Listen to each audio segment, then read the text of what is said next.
नमस्कार कक्षा 6 का प्यारा विद्यार्थी भाइ बहिनीहरू, आज पनि फेरि म भाइ बहिनीहरूको टेलिभिजन स्क्रिनमा उपस्थित भइसकेको छु नेपाली विषय अन्तर्गत व्याकरण अध्ययनको लागि र सो अन्तर्गत क्रियाका काल आज हामी अध्ययन गर्नेछौँ। हामीले अघिल्लो कक्षालाई एकपटक सम्झौँ है त। के पढेका थियौँ? ध्वनि पढ्यौँ है, त्यस पछाडि वर्ण पढ्यौँ। वर्णका दुई प्रकार भन्यौँ अनि स्वर वर्ण र व्यञ्जन वर्ण मिलाएर हामीले अक्षर निर्माण गरेका थियौँ र तिनै अक्षरहरूबाट शब्द निर्माण गर्यौँ र ती शब्दहरूलाई व्यवहारिक रूपमा कुन कुन आधारमा प्रयोग गर्न सकिन्छ भन्ने प्रसङ्गहरू चाहिँ अध्ययन गरेका थियौँ र त्यही परिवेशलाई टेकेर आजको क्रियाका काल निर्माण प्रक्रिया, शब्द निर्माण प्रक्रिया सोही नै हो, उस्तै हो। स्वर वर्ण र व्यञ्जन वर्ण मिलेर बनेका अक्षरहरू नै मिलाएर यहाँ क्रियाका काल यो वर्गको पनि निर्माण भएको छ भने आज वास्तवमा यो क्रियाको काल भनेको के हो र यसले के कुरा दर्शाउँछ, के कुरा चाहिँ हामीलाई बुझाउँछ, के कुरा जान्न जरुरी छ भन्ने कुरा चाहिँ हामी आजको कक्षामा अध्ययन गर्नेछौँ र यसको लागि आजको मेरो योजना रहेको छ। म भाइ बहिनीहरूलाई प्रदर्शन गराउँछु है त। एकचोटि क्लिपमा हेरौँ।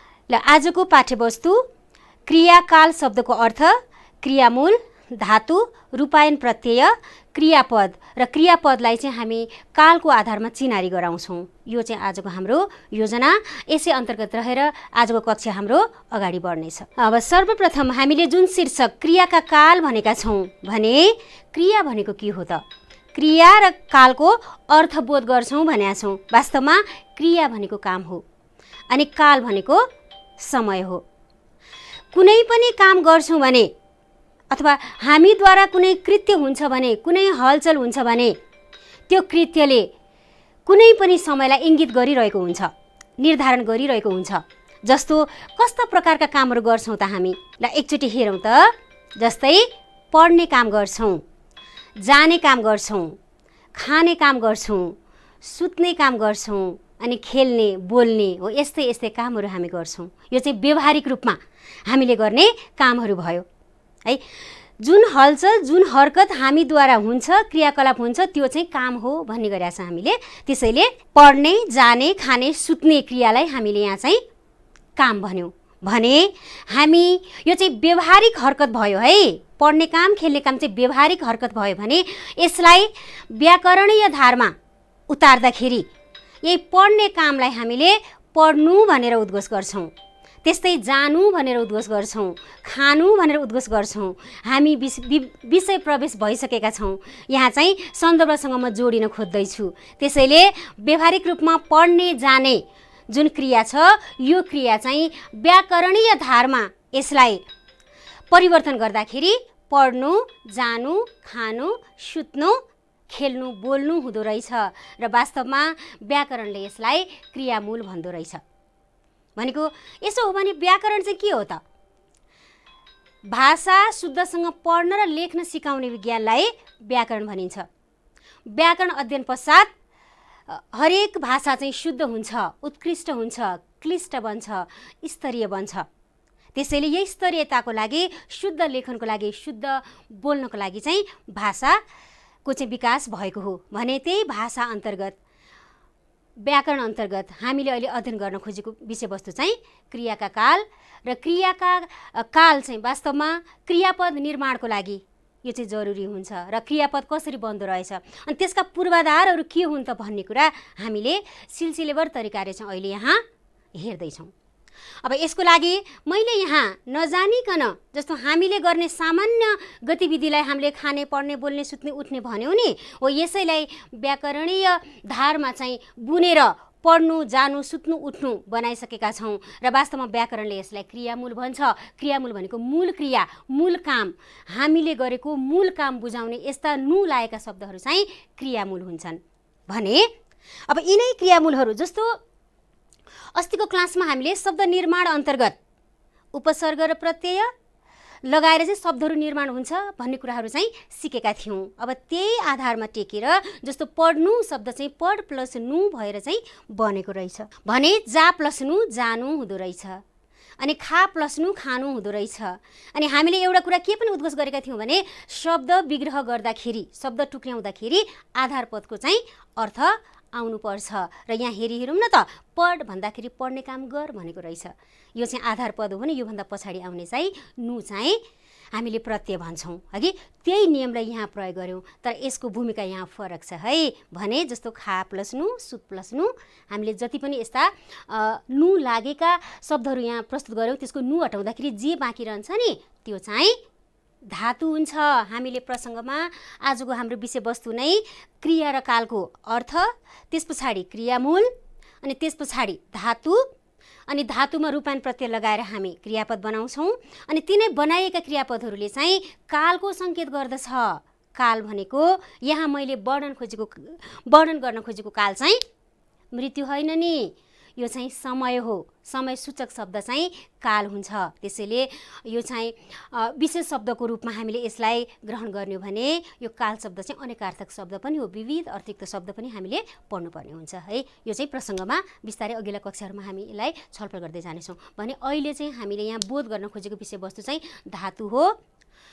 हामीले गर्ने व्यवहारिक कामलाई हामीले खाने गर्ने, यसलाई क्रियामूलको रूपमा हामीले खानु, गर्नु, पढ्नु भन्यौँ। यिनै खानु, गर्नु, पढ्नुबाट नु झिक्दाखेरि जे बाँकी रहन्छ त्यो चाहिँ धातु हुँदो रहेछ। जस्तो मैले स्लाइडमा त देखाएको छु, भाइ बहिनीहरूले त्यहाँबाट हेर्न सक्नुहुन्छ। जस्तो खाने, खेल्ने, सुत्ने, बोल्ने प्रसङ्ग यहाँ आयो भने यो चाहिँ व्यवहारिक कामहरू भयो है। यसलाई हामीले व्याकरणीय धारमा राख्दाखेरि मैले उद्घोष गरिसकेको छु, खानु, त्यस्तै गरी खेल्नु हो, यो चाहिँ क्रियामूल भयो भने अब खा प्लस नु यो चाहिँ प्रत्यय भने मैले अघि भर्खरै। अनि यो खा चाहिँ खाने काम गर भनेको रहेछ, यसलाई आधार पद मानियो। त्यसकारण अब यहाँ हामीले फरक धार, फरक प्रसङ्गलाई हेर्न खोज्दैछौँ। त्यसैले शब्द निर्माण मात्रै हेरेनौँ भने अब यो नु झिकिसकेपछि बाँकी रहेको भाग चाहिँ धातु हो भने अब खा, खेल, सुत, बोल, जा चाहिँ धातु हुँदो रहेछ। धातु हुँदो रहेछ मैले उजागर गरेँ भने मैले भाइ बहिनीहरूलाई व्यवहारिक काम बुझाउने शब्द सिकाएँ। अनि त्यही शब्दलाई व्याकरणीय धारमा उतारेर हामीले क्रियामूल बनाउन सिकायौँ अथवा मैले चिनाएँ।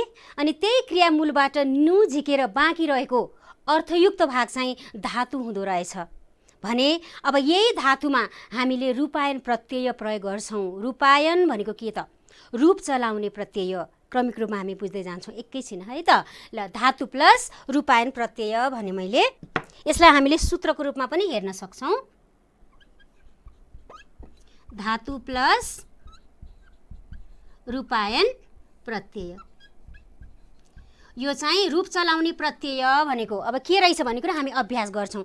जस्तो हामीले चाहिँ सूत्र भन्दाखेरि, फर्मुला भन्दाखेरि म्याथमेटिक्समा मात्रै आउँछ जस्तो लाग्छ नि हामीलाई है, किनभने बीजगणितमा हामीले a + b होल स्क्वायर को फर्मुला चाहिँ सूत्र चाहिँ a² + 2ab + b² पढेका छौँ नि। हो यस्तै सूत्र हामीले व्याकरणमा पनि प्रयोग गर्छौँ, नेपाली व्याकरणमा पनि प्रयोग गर्छौँ।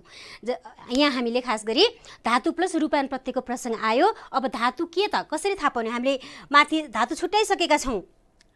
सुत्नु व्यवहारिक काम, सुत्ने, यसको क्रियामूल सुत्नु, अनि नु झिकेर बाँकी रहेको भाग सुत चाहिँ धातु भयो भने धातु प्लस है।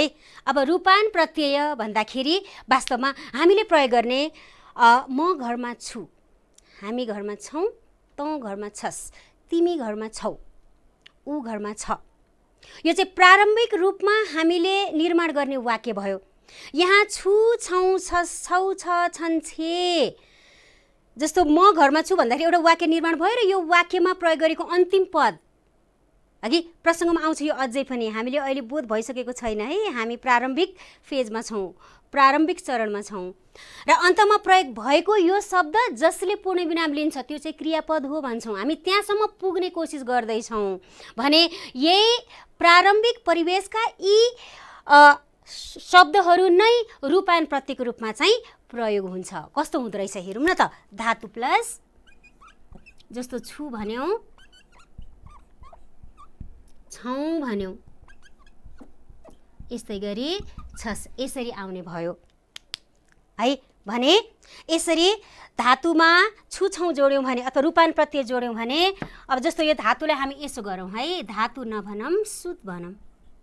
ल सुत चाहिँ धातु भयो भने सुत प्लस छु सुत छु, सुत प्लस छौँ सुत छौँ, अनि सुत प्लस छस् सुत छस्। यसरी चाहिँ हामीले क्रियापद निर्माण गर्छौँ।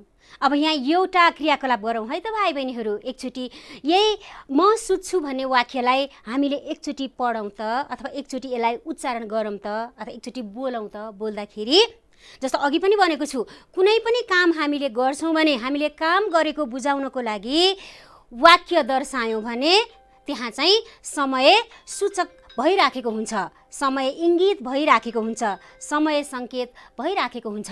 भने जस्तो म सुत्छु भन्दा कहिले सुत्छु, हिजो आज अथवा भोलि। पक्कै पनि भाइ बहिनीहरूले म सुत्छु भन्दाखेरि आज सुत्ने कुरा गरेको प्रसङ्ग चाहिँ बुझिसक्नु भएको छ। यदि आज सुत्छुले आज बुझाउँछ भने आज र अहिले बुझाउने काल, अब कालतर्फ मोड्यौँ है, आज र अहिले बुझाउने काल चाहिँ वर्तमान काल हुन्छ। भने यहाँबाट अब हामीले बठ्याइ गर्नुपर्छ, धातु प्लस छु छौँ छस् रूपान प्रत्यय जोडेर आयो भने त्यो चाहिँ वर्तमान काल हुँदो रहेछ। कस्तो सजिलो, बुझिराख्नु भएको छ? कति सजिलो रहेछ है। के गर्यौँ हामीले, पहिला व्यवहारिक रूपमा कामलाई हेऱ्यौँ अनि त्यसैलाई नु जोडेर क्रियामूल बनायौँ, अनि त्यही नु झिकेर हामीले बाँकी रहेकोलाई धातु भन्यौँ, अनि त्यही धातुमा छु छौँ जस्ता सहयोगी क्रिया राख्यौँ जसलाई हामीले रूपान प्रत्ययको रूपमा चाहिँ प्रयोग गर्दा रहेछौँ। र ती धातुमा ती रूपान प्रत्यय छु छौँ छ छौ छ छन् छे जस्ता रूपान प्रत्यय जोडियो भने चाहिँ यसले आज अथवा अहिले काम भएको चाहिँ बुझाउँदो रहेछ। यस्तो अवस्थामा आज अथवा अहिले भएको काम बुझाउने परिवेशलाई चाहिँ हामीले कालको आधारमा वर्तमान काल भन्छौँ। र वर्तमान काल, भूतकाल, भविष्यकाल भनेर त भाइ बहिनीहरूले कक्षा 1 देखि नै परिचय प्राप्त गर्दै आउनुभएको छ, पढ्दै आउनुभएको छ। र यहाँ हाम्रो चाहिँ पुनरावृत्ति भइराखेको छ, रिभिजन भइराखेको छ, पुनः स्मरण गराउने कोसिस गर्दैछु म। यसलाई अब क्रियापद कसरी लेख्ने, कसरी शुद्ध हुन्छ, कसरी राम्रो अङ्क प्राप्त गर्ने भन्नको लागि यो हाम्रो रिभिजन क्लास अथवा पुनरावृत्ति क्लास अगाडि बढिरहेको छ है। यसलाई चाहिँ ध्यान दिएर सुन्नुहोला र अभ्यास पनि गर्ने कोसिस गर्नुहोला। भने यहाँ मैले धातुमा रूपान प्रत्यय लगाएर वर्तमान कालका क्रियापदहरू बनाएँ। ल अब यो वाक्य कस्तो हुन्छ त एकचोटि हेरौँ न त। भने जस्तो म ओछ्यानमा सुत्छु, हामी ओछ्यानमा सुत्छौँ, त ओछ्यानमा सुत्छस्। भलै हामीले मैले पूर्ण वाक्य प्रयोग गरेको छु, हामीले यहाँ पढ्न खोजेको शब्द चाहिँ अहिले सुत्छु, सुत्छौँ, सुत्छौ हामीले जान्न खोजेको शब्द। र मैले मेरो क्लिपमा देखाएको छु जस्तो म किताब पढ्छु, यहाँ हामीले जान्न खोजेको शब्द चाहिँ पढ्छु हो भने हामी अथवा हामीहरू घर जान्छौँ, यहाँ जा धातुमा छौँ प्रत्यय लागेर जान्छौँ क्रियापदको चाहिँ निर्माण भएको छ। र वास्तवमा यी शब्दहरूलाई किन क्रियापद भनियो, वाक्यको अन्तमा आउँछ अनि यसले चाहिँ वाक्यलाई टुङ्ग्याउँछ अनि पूर्ण विराम लिन्छ र काम भएको जनाउँछ। बितेको समयमा, वर्तमान समयमा अथवा भविष्य समयमा चाहिँ काम भएको बुझाउने शब्द चाहिँ क्रियापद हुन्छ। र हामीले अहिले यहाँ पढ्छु, जान्छौँ, बस्छेस्, बस्छस्, नाच्छौ, नाच्छ्यौ लेख्नुहुन्छ, कोर्छ, कोर्छे यी चाहिँ वर्तमान कालका क्रियापदहरू भए। ल अब यसपछि फेरि यही प्रक्रियालाई हामी फेरि दोहोऱ्याउँछौँ। अब हेरौँ है त अर्को सूत्र, अर्को फर्मुला फेरि मैले बनाएको छु। यसै गरी धातु प्लस रूपान प्रत्यय, किनभने अघि नै प्रसङ्गमा आइसकेको छ क्रियाका काल चाहिँ 3 प्रकारका हुन्छन्, वर्तमान काल, भूतकाल र भविष्यकाल भनेर हामीले पढ्नुपर्छ। वर्तमान कालको मैले यहाँलाई सन्देश दिइसकेँ। धातुमा छु छौँ छस् छौ छ छन् छे रूपान प्रत्यय लागेर क्रियापद बनेको छ भने त्यो क्रियापदले चाहिँ वर्तमान काललाई जनाउँदो रहेछ। हामीले अघि क्रियाकलाप गरिसकेका छौँ, म पढ्छु भन्यो भने मैले पढ्ने काम चाहिँ आज गर्छु, अहिले गर्छु। आज र अहिलेलाई सङ्केत गर्ने समय चाहिँ वर्तमान काल, यसरी बुझेको हामीले। भने अब भूतकाललाई चाहिँ कसरी दर्शाउने त हेरौँ न त के रहेछ तरिका है। तरिका उही नै हो, धातु प्लस रूपान प्रत्यय। अघि हामीले शुद्ध धातुमा छु छौँ लगाएर वर्तमान कालको चाहिँ क्रियापद बनायौँ भने अब हामीले यसैमा जस्तो म भात खान्छु भन्ने मान्छेले मैले भात खाएँ भन्छ, अघि जस्तै जाँचौँ न, मैले भात खाएँ भन्दा कहिले त आज मैले भात खाएँ भन्दा आज बुझ्यौँ अथवा भोलि बुझ्यौँ अथवा हिजो बुझ्यौँ। पक्कै पनि यहाँहरूले अनुमान गर्नुभएको एकदम ठिक छ। हिजो खाएँ भन्दाखेरि हिजो काम भएको चाहिँ बुझियो। अनि हामी धेरै बाठा छौँ। यदि भन्दा हिजो हामीले बुझ्यौँ भने पक्कै पनि मसँग हुन्छ भने हामीले भात खायौँ, तैँले भात खाइस्, तिमीले भात खायौ। अब यसमा पनि के गर्ने भने धातु हामीलाई थाहा छ नि। वास्तवमा खाएँ जुन क्रियापद भूतकालको भनिरहेको छु मैले, यो क्रियापद बन्नका लागि सबैभन्दा पहिलो कुरा खाने व्यवहारिक काममा जाउँ। त्यो खानेबाट खानु क्रियामूल बनायौँ, नु झिकेर खा धातु बनायौँ, अनि त्यही धातुमा जोडेर चाहिँ खाएँ क्रियापद भएको रहेछ हो भने हामीलाई थाहा भइसकेको छ। अब जस्तो यौँ इस, यसरी हामीले भूतकालको क्रियापदहरू चाहिँ निर्माण गर्छौँ। र मैले भात खाएँ, हामीहरूले भात खायौँ भन्दाखेरि वास्तवमा यहाँ किन यसलाई चाहिँ जस्तो यौँलाई रूपान प्रत्यय भन्यो, छौँलाई रूपान प्रत्यय भन्यो भन्दाखेरि जस्तो म भात खान्छु भन्दा पनि वर्तमान समयमा म भन्ने कर्ताले भात खाने काम गरेको बुझायो उसले। त्यस्तै गरी हामी भात खान्छौँ भन्यो भने पनि त्यो कर्ता फरक भयो क्या, काम त एउटै भयो नि त। त्यही भएर क्रियामूल एउटै हुन्छ है। भूतकालमा खाने काम गरे पनि, वर्तमान कालमा खाने काम गरे पनि, अथवा भविष्यत कालमा खाने काम गरे पनि काम चाहिँ एउटै हो। तर यी विभिन्न प्रत्ययहरू लगाएर क्रियापदका विविध रूपहरू बने नि त हो। त्यसैले विविध रूपका क्रियापद बनाउने प्रत्यय भएको हुनाले छौँ अनि यौँलाई हामीले रूपायन प्रत्यय भनेको, रूप चलाउने प्रत्यय। बुझ्नुभयो है? ल भने अब एवं रीतले यहाँ धातु प्लस यौँ इस, यौ यो नु भयो। भूतकाल हिजो अथवा पहिलेको समय बुझाउने है सङ्केत यसरी गरेको छ। र यसमा हामीले यसलाई चाहिँ व्यवहारिक रूपमा हेर्दाखेरि जस्तो खा प्लस खाएँ अनि खा प्लस खायौँ, यसरी निर्माण हुने भयो। यो चाहिँ खास गरी खा चाहिँ स्वरान्त धातु। अब धातुलाई पनि हामीले स्वरान्त र व्यञ्जनान्त भनेर चाहिँ विभाजन गर्छौँ। अन्तमा स्वर वर्ण आउने धातु चाहिँ स्वरान्त भयो। अस्तिकै विधि अपनाउने जस्तो हलन्त ख प्लस आ चाहिँ खा भएको, हामीले स्वर वर्ण र व्यञ्जन वर्ण मिलेर चाहिँ अक्षर बन्छ भनेका छौँ। यो खा चाहिँ वास्तवमा क्रियापदको मुख्य अंश भएको हुनाले धातु भएको हो। अनि यो अक्षरको अन्तिम भनौँ, यो अक्षरको अन्तिम वर्ण चाहिँ आ स्वर वर्ण भएको हुनाले यो खा धातु भएको हुनाले स्वरान्त धातु भनेको। यसलाई स्वरान्त धातु भनेको। यस्तो स्वरान्त धातुमा हामीले प्रत्यय जोड्दाखेरि चाहिँ जस्ता प्रकारका चाहिँ अक्षरहरू पछाडि आएको हुन्छ त्यो सबै जोडिन्छ। खा प्लस खाएँ, खा प्लस यौँ खायौँ, धातु चाहिँ खा अनि यौँ चाहिँ प्रत्यय भयो। तर क्रमिक रूपमा यहाँ व्यञ्जनान्त धातु पनि त आउँछन् नि। जस्तो हेरौँ त पढ प्लस, जस्तो पढ धातु आयो भने यहाँ चाहिँ अन्तिम अक्षर हलन्त ढ आएको छ र हलन्त ढ भनेको व्यञ्जन वर्ण।